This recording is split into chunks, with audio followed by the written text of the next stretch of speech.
Good afternoon, everyone. Scott Lange here, President of Visionary Philanthropic Consulting. Delighted you could join us today, the last day of April. And as my friend and colleague Lauren Sheehan reminded me, tomorrow is May 1st. And so that's literally the beginning of the emotional summer months. So here we are. I want to say hello and thank you to Lauren. Lauren and I met at the Giving Institute, where DonorPerfect is a fantastic member and colleague. Uh, what you also need to know is that DonorPerfect is one of the founding donors to the Fundraising Effectiveness Project. Without their leadership, we wouldn't have the database that we have today that we can use to pull some of the analytics together that Lauren will be sharing. Subsequently, to our meeting in Indianapolis, she then also was invited to serve on the board of the Fundraising Effectiveness Project as I was stepping to the side. So she's got an intimate knowledge both of what FEP does and also what we as practitioners can do with the data. And as the CEO of DonorPerfect, understands the fundamental integrity of the transactional information that's used to pull all this together. So, Lauren, I want to say a sincere thank you. Welcome, and we'll let you go. I will turn my camera off and join you for the questions and answers at the end. Awesome. Thank you so much, Scott. Thank you for that introduction. I'm really excited to be with you guys today.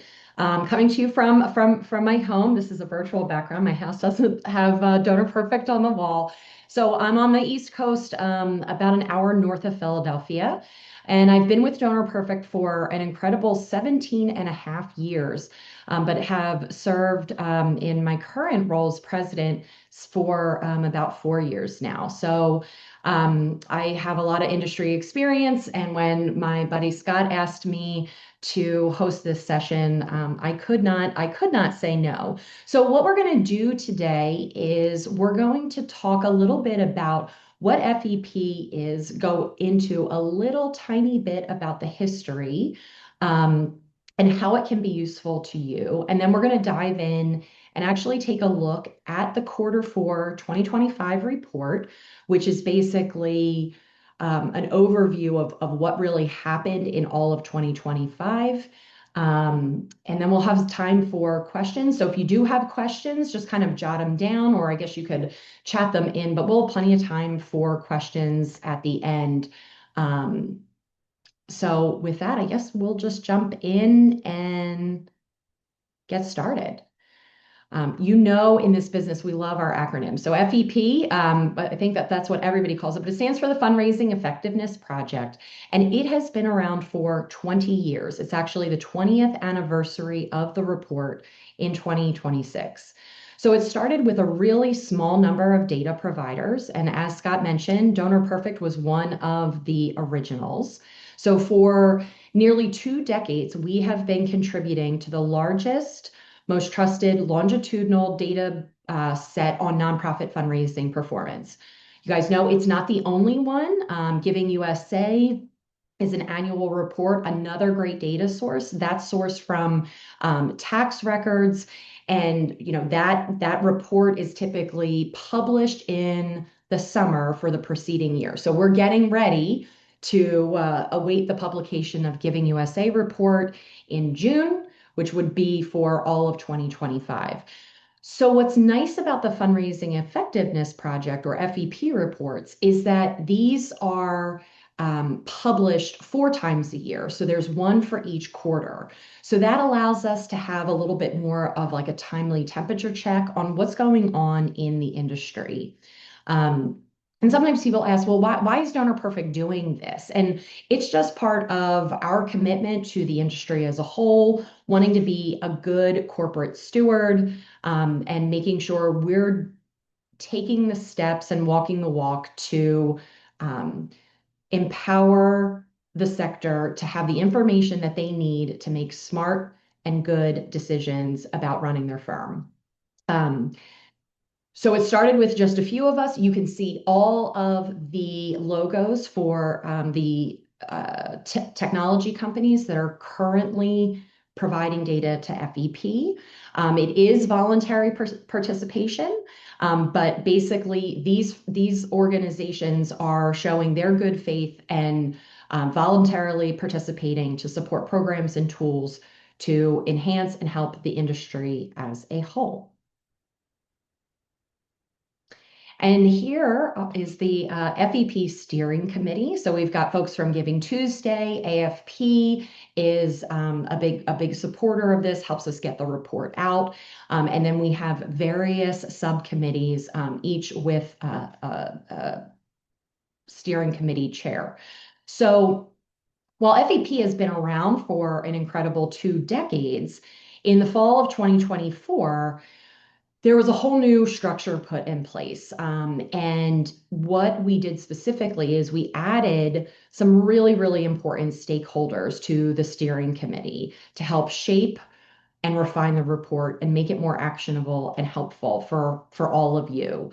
I want to call out the two additions that we made were with the Government Relations Committee and the Fundraising Actual Practitioner Committee. So those were two voices that we wanted to engage with in a more meaningful way. So we added those.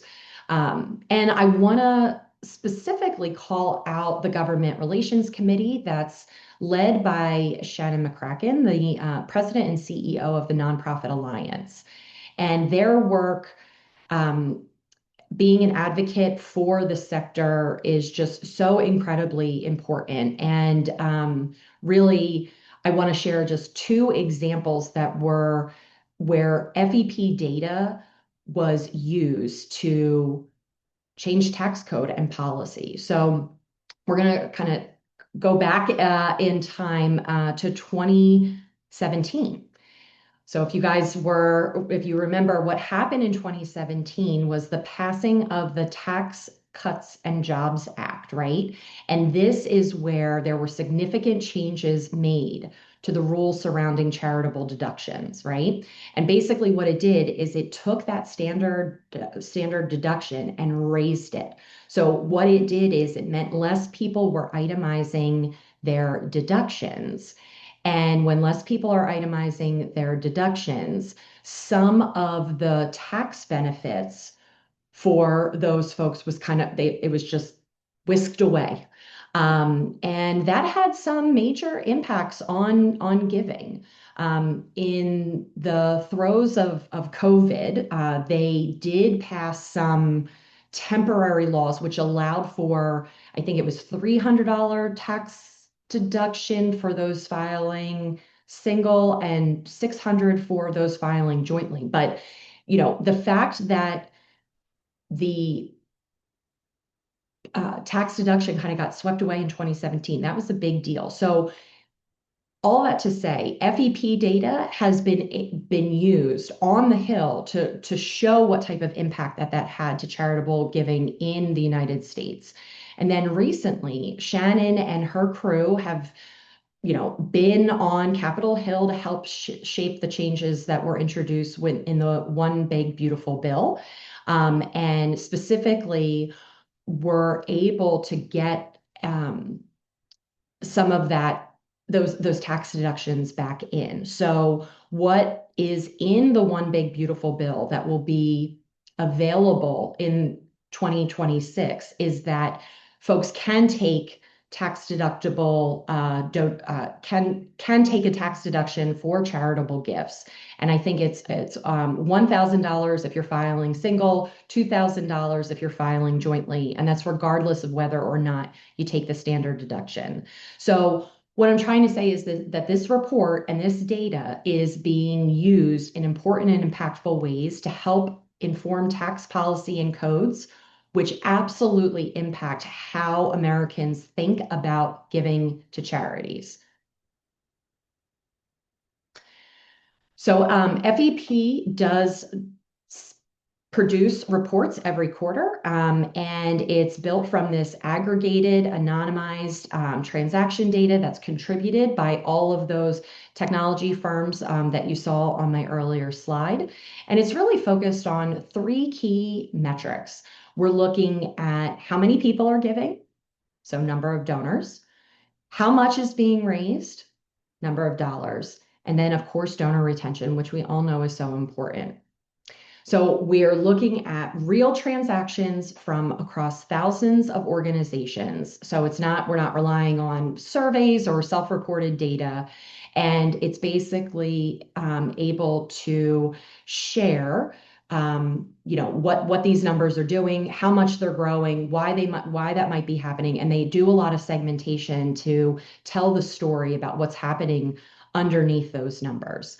Now, I'm sure a lot of you that are on the call are using maybe you're a DonorPerfect client. I hope that you are, or you're using maybe another CRM. So you have tons of information available to you, right? You've got dashboards and reports at your fingertips. So you're certainly not short on data, but what you might be missing is some context, right? And that's where FEP can be really helpful. It provides that reference point that allows nonprofit leaders and fundraisers to kind of zoom out and ask more grounded set of questions, right? So you might ask, hey, are the trends that we're seeing in our data just unique to us, or is this something that the whole sector is experiencing? Are our results tracking ahead, behind, or right in line with what's happening across the sector?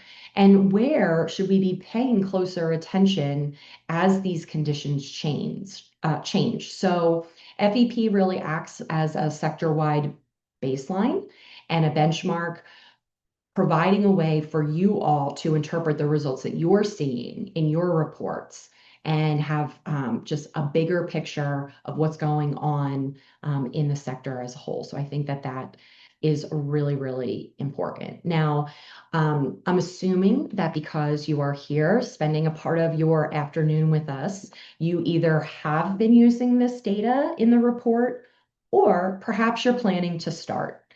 So here's how it can help your organization. First and foremost, educating staff, leadership, and your board. Again, going back to providing that external context, it helps normalize the conversation. It allows leaders to say, this isn't just us, or this trend is bigger than just our organization, which is really incredibly important for decision making. FEP is regularly cited and shared by sector leaders, press outlets, analysis.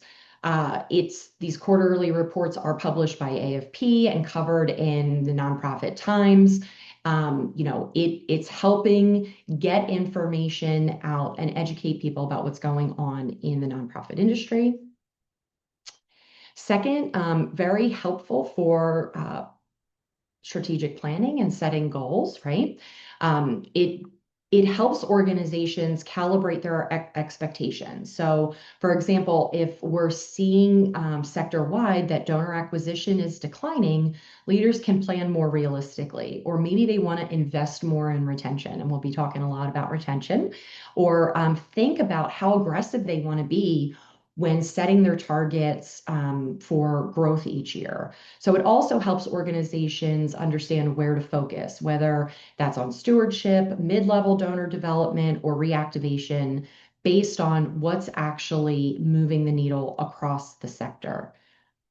And then finally, FEP helps support more mature conversations about performance. And instead of just reacting to short-term swings or a soft quarter or a strong appeal, organizations can use FEP and the data to distinguish between temporary noise, so there's like a lot of static out there, or really structural, long-lasting trends. So in short, it is a powerful tool that could help you move from reacting to results to understanding patterns and longer lasting trends. And I think that that just kind of elevates your fundraising efforts overall, which is a good thing. Um, I wanted to direct you to fepreports.org. So you will see that if you go and visit there, you will see a ton of information. We are going to go over some of the things that I think are most important and most actionable, but this website is a wealth of information. So definitely check it out if you have time. And so I wanted to definitely mention that before we dig into the actual report. So the first page of the report is basically what you see here. It's these top line metrics, and this is again covering what happened in 2025. So it includes all 4 quarters. So donors are down, dollars are up, and retention is basically flat. So we're going to kind of dig into each of these buckets and peel back the onion a bit for each of these metrics to understand kind of what's happening in each of these areas. And they're not distinct, right? This all kind of merges and mushes together because, and so there's a little bit of a story to tell here, and that's what I will kind of be leading you through over the next couple of slides. So donor growth, you see that that is in quotes because it's actually been declining. So for the past 5 years here, you see that there has been a retraction in actual donor counts. And that has been the case for 5 consecutive years. So for 2025, donor counts were down about 3.6%. Now, on the surface, that sounds like more of the same, but there's an important nuance here and maybe a little bit of a silver lining that the rate of the decline has actually been slowing since 2022, right? So those bars are getting smaller. And I'm not going to throw a ticker tape parade yet. I can't say that it's recovery, but it may be an inflection point. And it might, I think it's one of the most important trends to watch as we move through 2026. And the big question is, are we seeing early signs of stabilization of the donor behavior? Or are we simply working with a smaller pool of donors so there's less left to lose? And I am particularly interested to see that if these changes in the One Big Beautiful Bill related to kind of reopening that door for the average donor to be able to get that tax benefit, what type of impact this is going to have. Because I do think that it has suppressed the interest and the what's in it for them for some donors. So I'm particularly interested to see what's going to happen in 2026 since the tax code have changed. And to be honest, I don't fully know yet. So I'm eager to see. The next few quarters are definitely going to be really telling. So donor growth, what does this actually mean for organizations?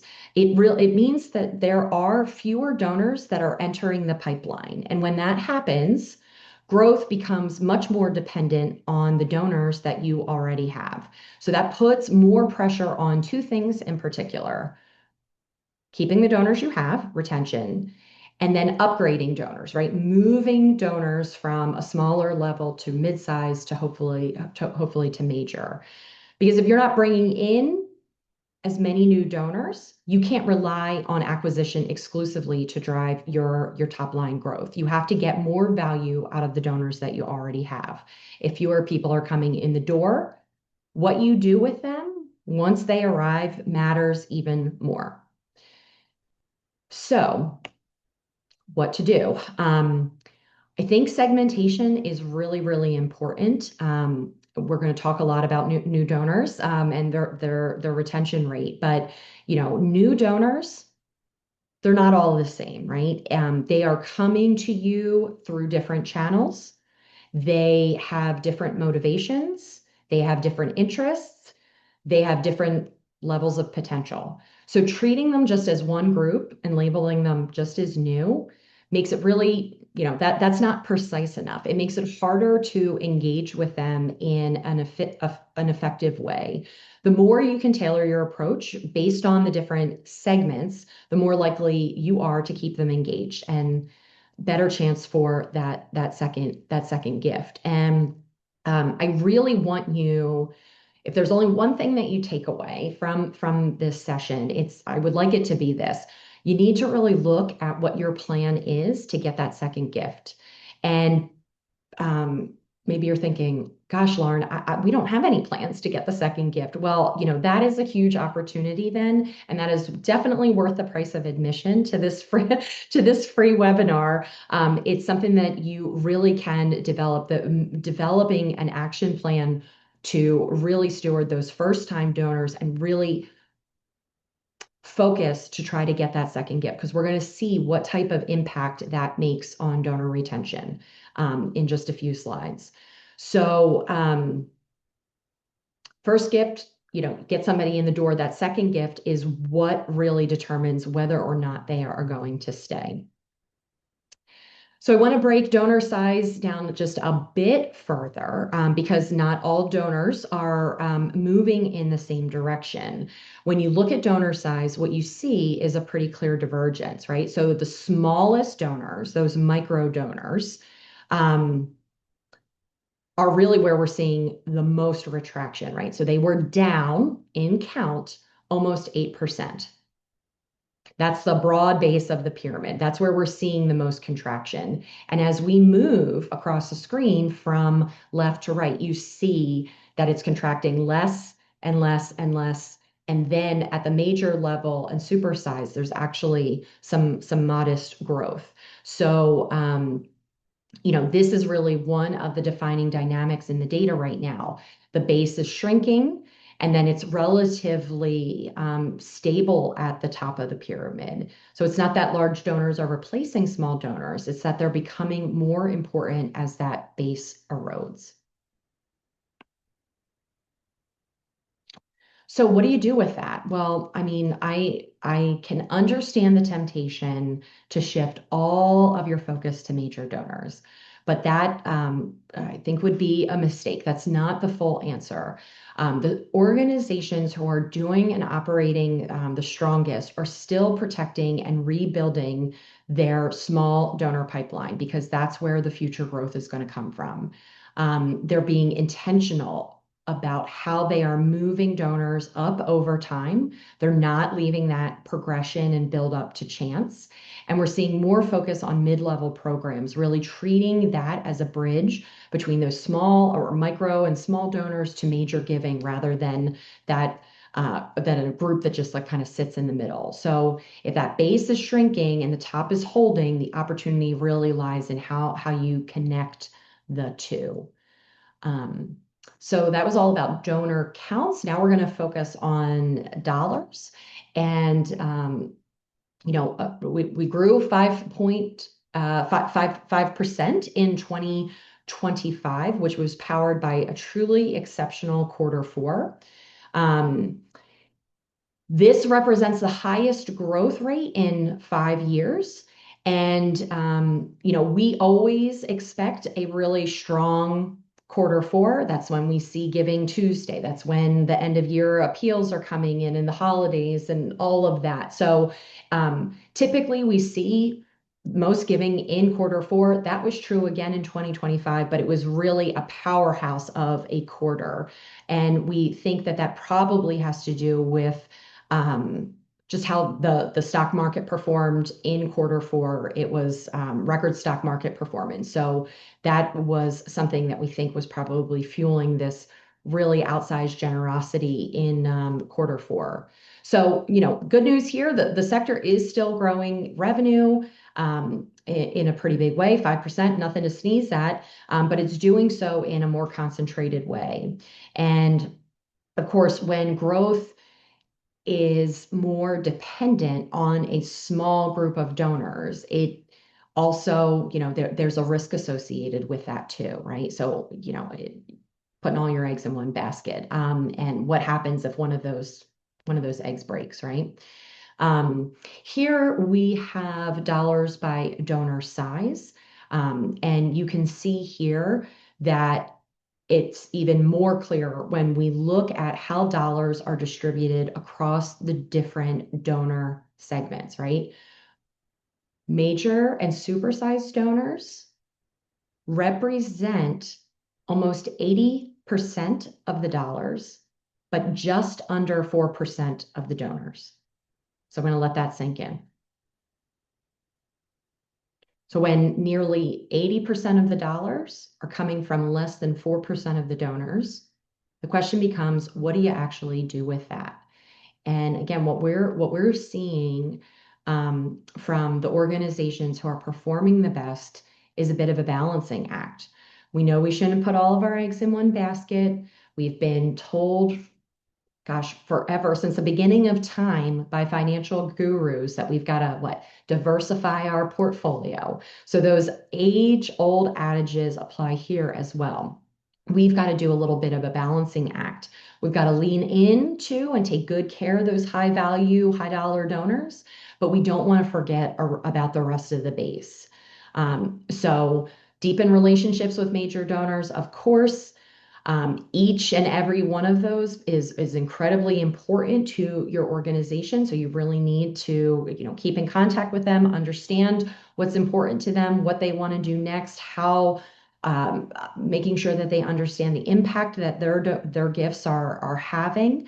But you also want to build those intentional donor progression steps and have a playbook to turn, small into mid into major. And we know that major donors don't just typically appear out of nowhere. They're often developed over time. Maybe their first gift is $50. And then, it's incumbent upon you to really develop them and understand that they have more giving potential and kind of take them through those moves.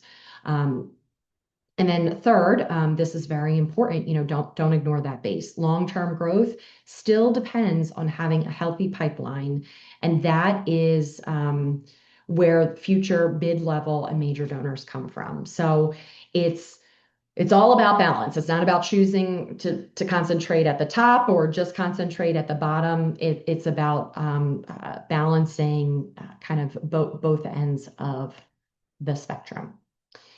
And now we're going to turn our attention to retention. It's basically been flat, right? It's experienced some very small gains over the past few years. So we're not losing any steam here, but a lot of opportunity for these numbers to be better. So when we break down retention rate by donor size, the pattern becomes very clear. At the starting, with those micro donors on the left, retention is only about 31%. And then if we go over to the right, at the highest end of the spectrum, those supersized donors, retention is nearly 70%. So that's a huge difference. What you see in between is a very consistent trend that is donor size increases, retention increases.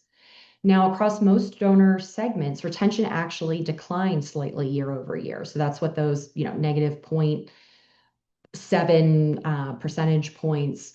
We see a little tiny growth on the supersize, 0.33 percentage points, so a little bit up, but basically pretty flat there, which makes sense when we see really modest gains of the retention overall. So I think the headline here is that retention gets stronger as donors become more valuable, but the opportunity is really moving more and more donors into those higher retention segments. And I do want to highlight this, the stark and significant difference between new donor retention rate and repeat donor retention rate. I think that this is one of the most important metrics in the report and represents the biggest opportunity. It means that more than 80% of first-time donors do not give again the following year. You don't get that second gift. So when we talk about declining donor counts, this is a big part why, right? Organizations are working hard to acquire new donors, but the majority of those donors are not sticking. So it is a very, very, very leaky bucket. But it jumps significantly if they just give that second gift. It goes from less than 20% to almost 60%. So there's a lot of opportunity there. And if we look at retention rate by donation count, we see here a very clear pattern as well. Donors who give just once are only retained at about 32%. But donors who have given 7 or more times in a year are retained at nearly 87%. And just like that last slide, everything in between follows that consistent pattern. So as we go from left to right, the more often somebody gives, the more likely they are to stay. So the more connected that donor is to your organization, the more often they're writing the check, or they're maybe on a recurring giving program that you're running, that the more likely they are to keep giving. So this suggests that one of the most effective things an organization can do right now is to help the donors they already have give more often.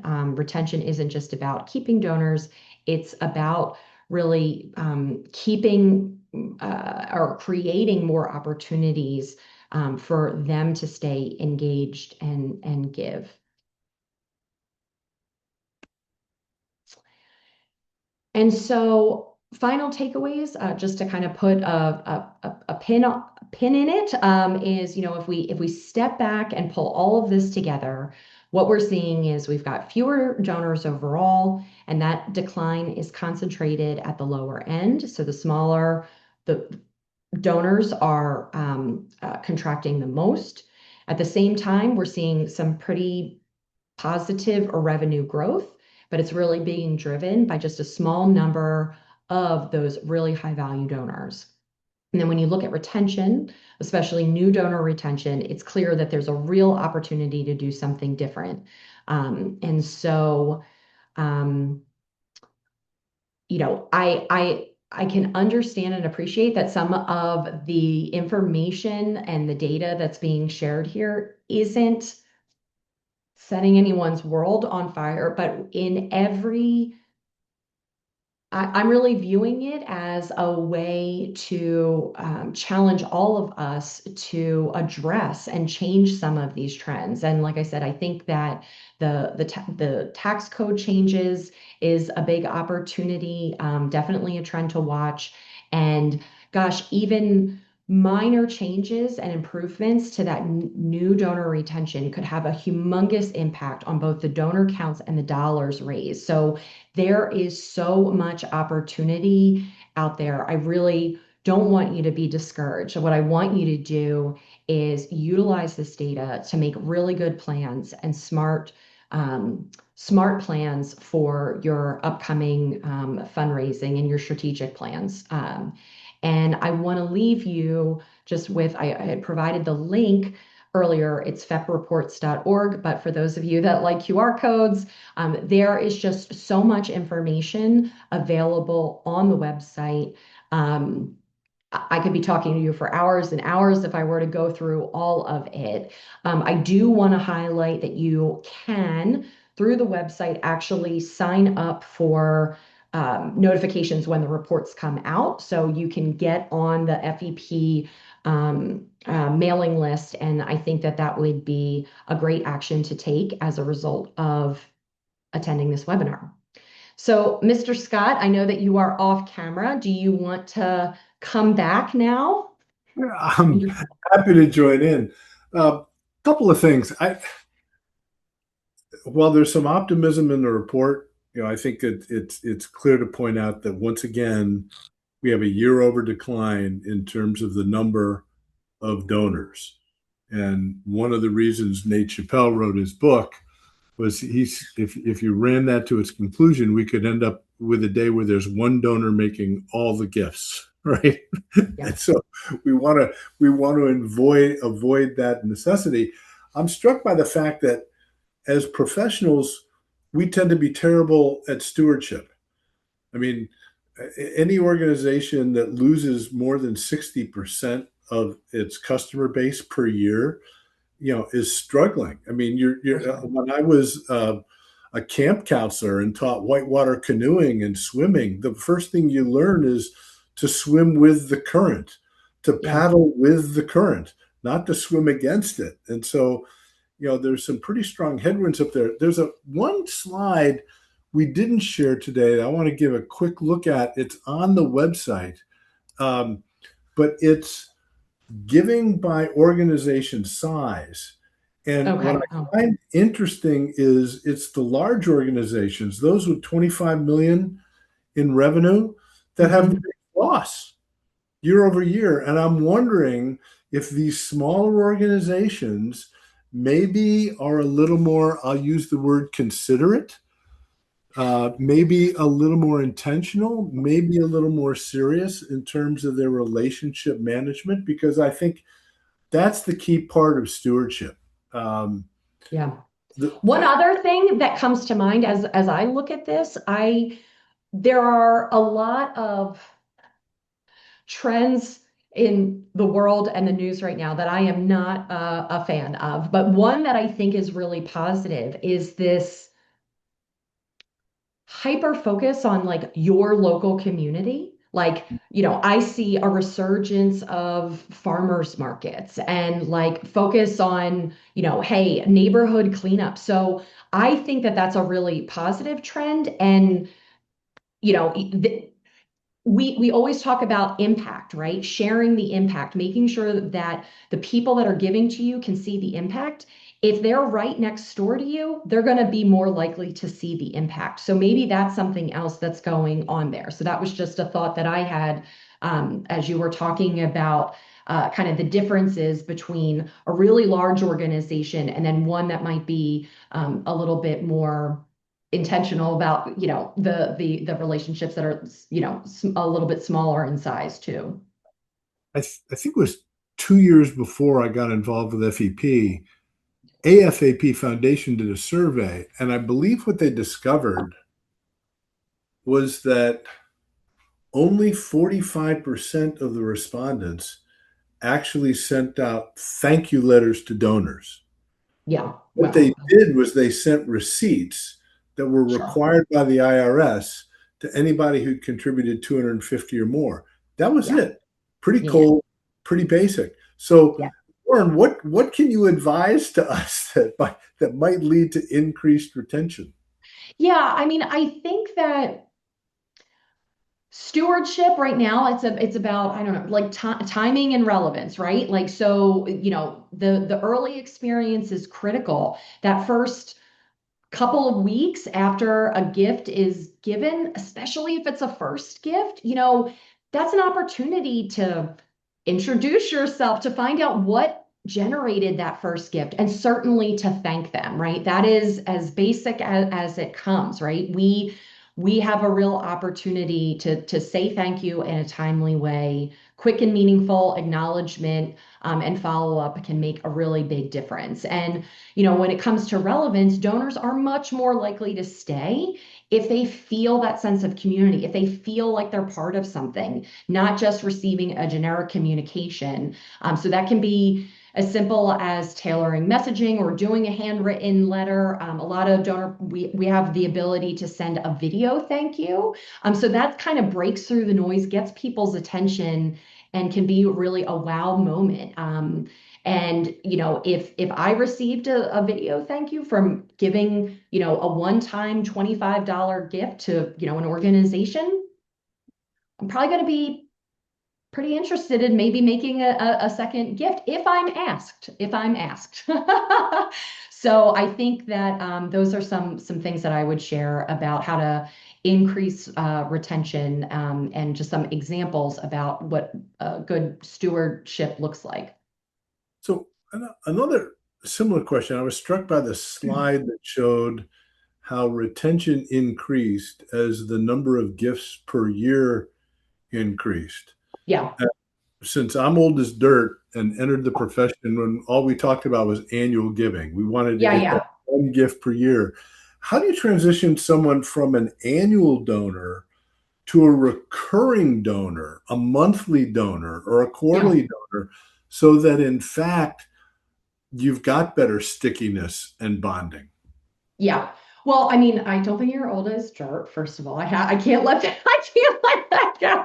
I can't let that go, Scott. But a lot of businesses and business models are moving from that one-time transaction to, subscription-based revenue model, right? I mean, back in the early days of DonorPerfect, people were writing a big check to get, a floppy disk to put into their and install on their computer, and then, moving to, software as a service and the annual subscription. So what we really need to do, just kind of focused on the nonprofit industry, which is different from other businesses, is you really want to be helping to build giving as a habit, right? So shifting them from moving to asking from a gift for a single gift to building that giving habit. So organizations that are successful here make recurring giving a default option rather than a secondary one, especially for new donors. So, I don't know, who's on in the audience here, but if you have an online donation form, make that donate button certainly very prominent on your website, and make sure that in your form there is that ability to do a monthly donation, and maybe have that be the default option. Frame it around impact. We know this, right? What does a monthly gift enable you to do?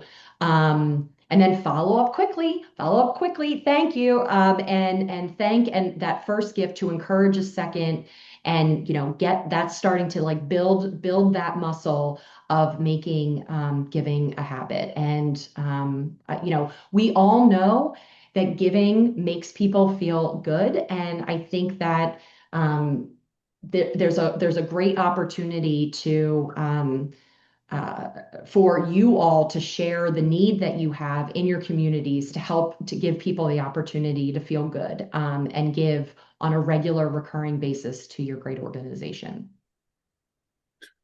Yeah, it's interesting. We've done some work, my colleague Michael Shipham in particular, and Melanie Sablehouse, with this sort of, in Michael's perspective, at the mid-tier, people who could give 1,000 or more Yeah.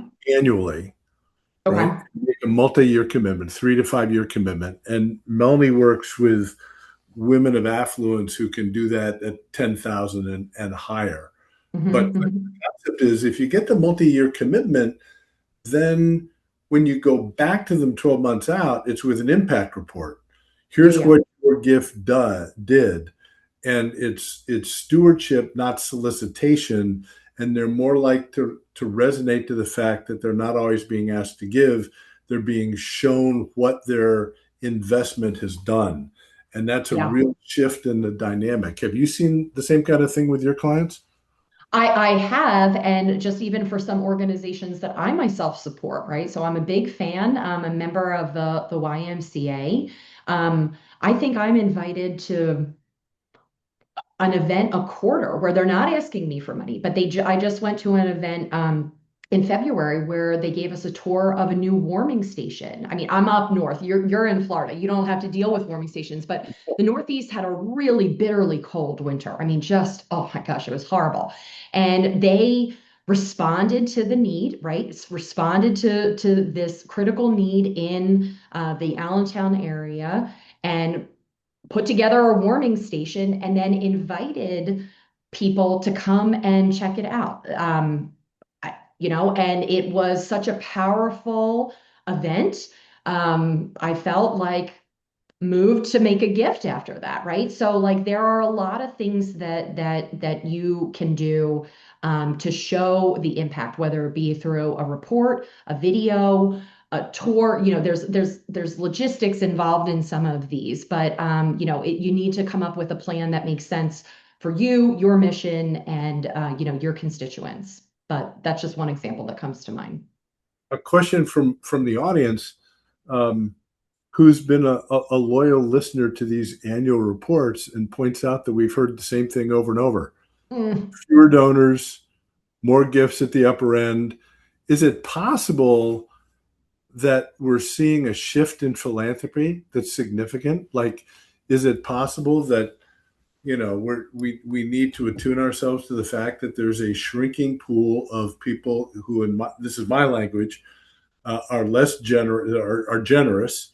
More people are less generous than generous, and that the people who have the ability to give are investing at higher numbers. I mean, should we just attune ourselves to this? I mean, you made a point in the conversation about paying attention across the pyramid, but Yeah.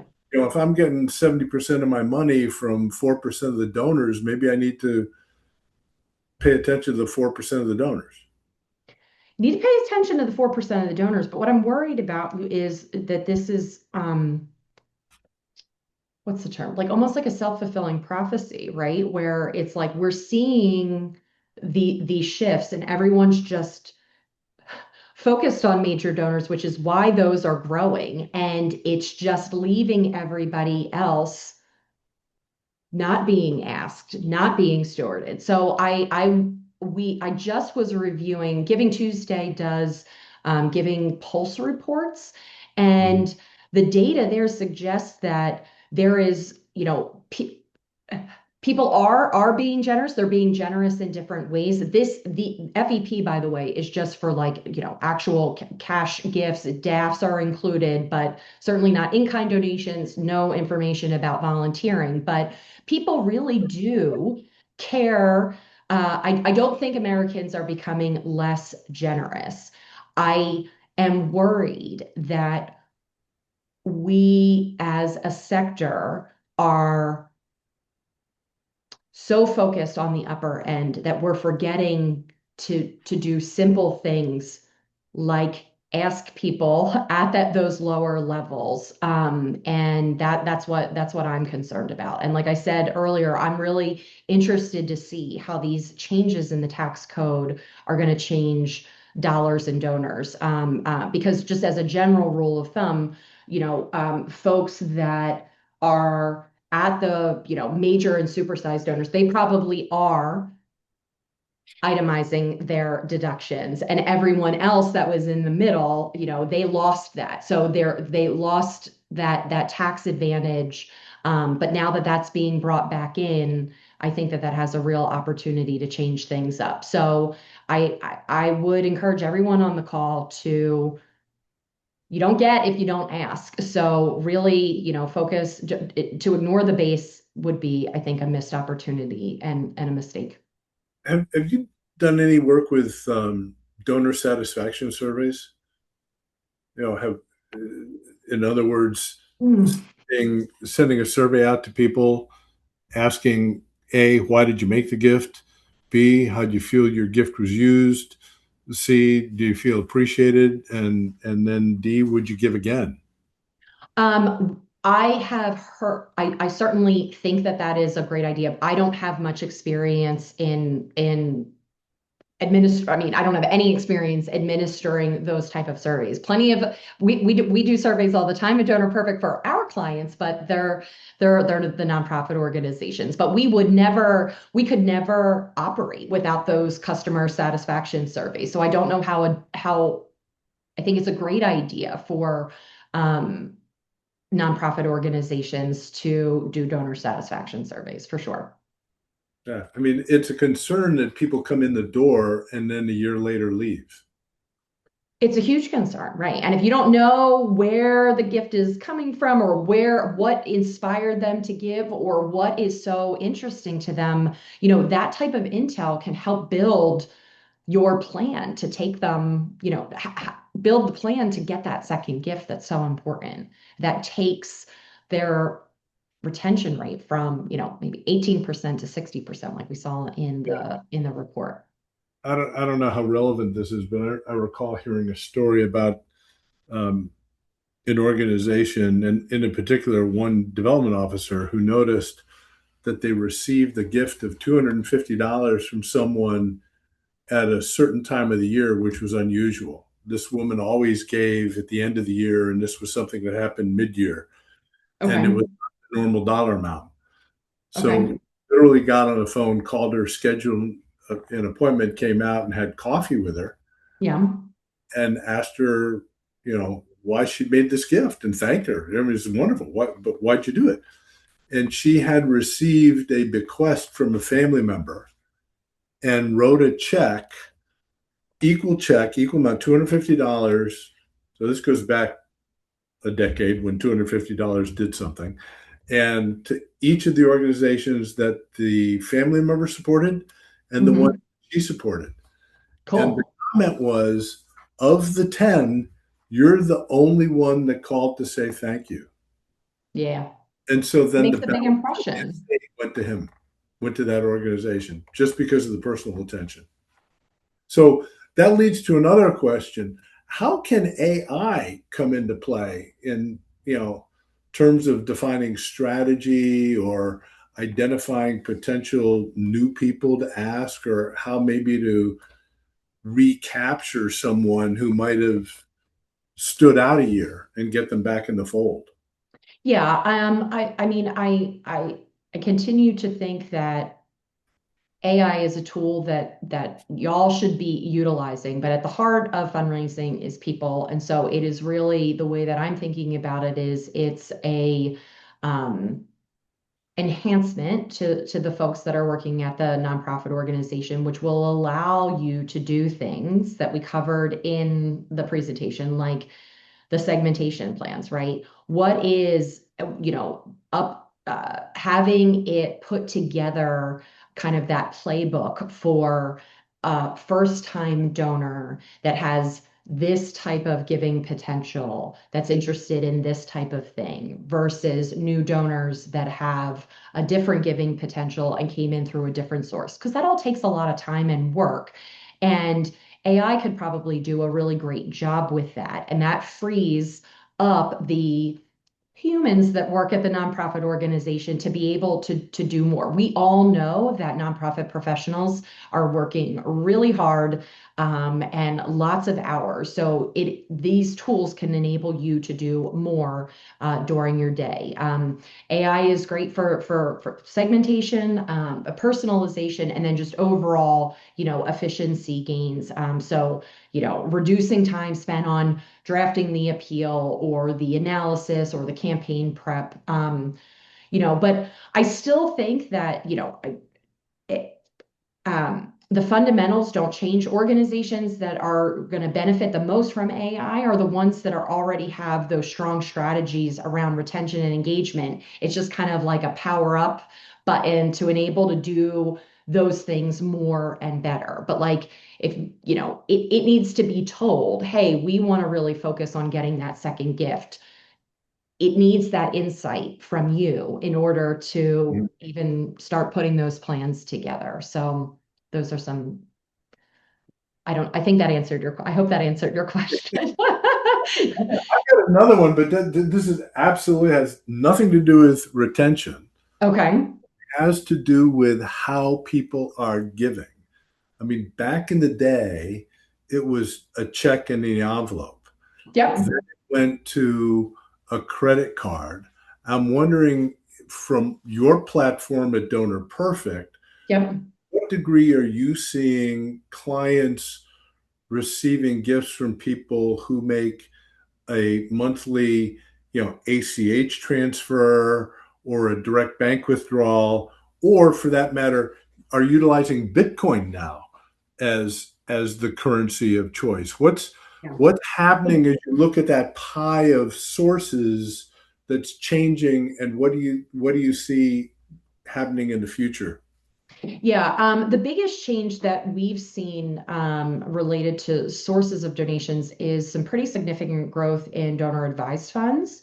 Um, so that is where we've seen the most growth, not in Bitcoin or crypto, and certainly a shift since 2020 to more electronic giving. And when I say electronic giving, I mean ACH or credit card. But DAFs have been growing pretty significantly based on the data that I've seen from DonorPerfect customers. And do the DAFs tend to write checks to the nonprofits, or they do that electronically as well? Do it electronically as well. And um, shucks, the thought just went right on my head. What did I want to say about that? Rats. I lost it. But yeah, and there are some great technological options. So they can write a check, but we're seeing it mostly electronically. And so, you want to make sure that you have the ability, like if there's some information on your website about if you want to give through a DAF, how to do it. And hopefully, you want to make that as easy and seamless as possible to be able to, convert that donor. And a follow-up question, um, just because our business is focused on um, major gifts from individuals, we don't overlook foundation giving, but we tend to Yep. focus on those foundations at which our individual donors sit on the board, right, and can Okay. influence the contribution. What do you see again in the universe of transactions that DonorPerfect clients have? What's the what's the trend in foundation giving, corporate giving, and individual giving? I'm presuming individual giving is still the largest, but that Oh, shifted over to the donor advised funds and family foundations a bit. yeah, I would. You gotta say when you don't know something, Scott. So I have not looked at data related to like splitting it up in for at least donor perfect clients for foundations, corporate giving, and individuals. I'm trying to remember from the last Giving USA report, which is now like from 2024, right? The new report will come out in June. Mhm. But I don't know those details. But I did remember what I was going to say about DAFs is that a major or a supersized donor, right? If you want to pay attention to those because we're saying that that's a growing the grow the where the segment is growing. A supersized or major donor is more likely to give from a DAF than certainly a micro donor. So being able to accept donations that way is one thing that all of, the folks that are on this call should absolutely make sure that they can do. So that's like an enabling lever that you can pull to be sure to be able to like at least have the chance of capturing these gifts from major and supersized donors. And then also being able to have the soft credit so you know who to thank in addition Yep. to Fidelity Trust or whomever.